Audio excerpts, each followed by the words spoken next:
BJP ৰাজ্যিক সভাপতি ভৱেশ কলিতা ডাঙৰীয়াই মহোদয় মানসিক ভাৰসাম্য হেৰাইছে আৰু সেইকাৰণে তেখেতে প্ৰলোভনৰ ৰাজনীতি বা ধমকিৰ ৰাজনীতিৰ আশ্ৰয় লৈছে।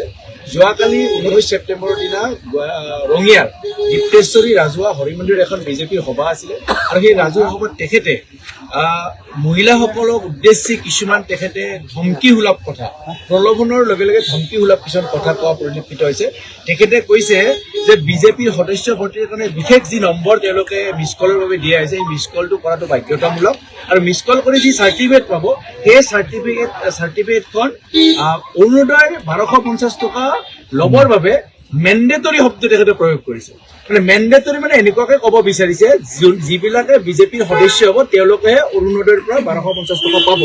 মেণ্ডেটৰী শব্দ আমি এইটোৱে বুজি পাওঁ আৰু যদি কোনোবাই যদি বিজেপিৰ সদস্য নহয় তেওঁলোকে এই অৰুণোদয়ৰ পৰা 1250 টকা মানে নাপাব বুলি তেখেতে ধমকি দিব বিচাৰিছে। সেইকাৰণে মই বিজেপিৰ আজি এই ৰাজ্যিক সভাপতি ভৱেশ কলিতা ডাঙৰীয়াৰ বিৰুদ্ধে আমি প্ৰদেশ কংগ্ৰেছৰ তৰফৰ পৰা এখন FIR দাখিল কৰিছো এইকাৰণে যে ৰাইজৰ স্বাৰ্থত আঘাত কৰিবৰ পৰা ভৱেশ কলিতাৰ ক'ত ধৃষ্টতা পালে সেইখিনি কথা সুধিব পাৰিছো। এই যিবিলাক অৰুণোদয়ৰ যিবিলাক ধন, এই যিবিলাক 1250 টকাৰ ধন, এই ধন ভৱেশ কলিতাৰ পিতৃৰ পৈতৃক সম্পত্তিৰ পৰা দিয়া নহয় বা মুখ্যমন্ত্ৰী হিমন্ত বিশ্ব শৰ্মাই নিজৰ পিতৃৰ মাটি বিক্ৰী কৰি বা পত্নীয়ে এইবিলাক যে দুৰ্নীতি কৰি মাটি সংগ্ৰহ কৰিছে সেই ভূমি সংগ্ৰহ কৰা ভূমি বিক্ৰী কৰি কিন্তু এই ধন দিয়া নাই।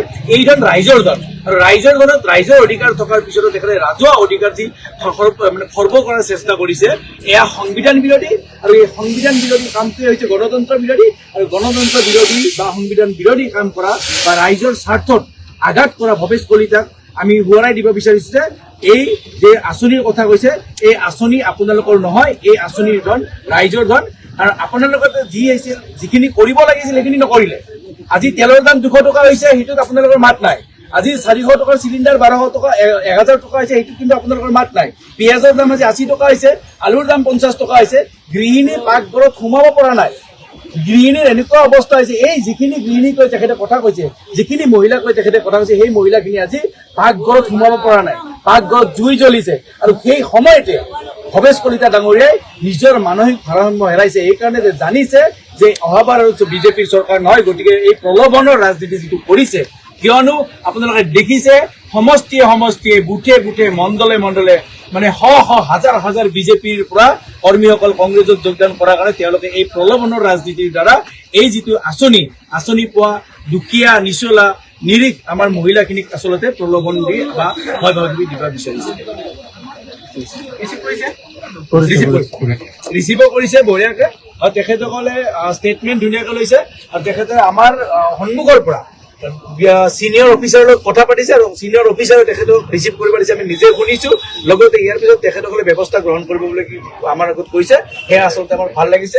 পেন ড্ৰাইভত আমি ভিডিঅ'টো দিছো, যিটো অৰিজিনেল ভিডিঅ' আছিলে ভিডিঅ'টো পেন ড্ৰাইভত দিছো, আপোনালোককো আমি প্ৰেৰণ কৰি দিম, ভিডিঅ'টো আপোনালোকে গম পাব। আৰু এইবাৰ সঁচাকৈ ভাল লাগিছে, আৰক্ষীয়ে ব্যৱস্থা গ্ৰহণ কৰিব বুলি আমি আশা কৰোঁ।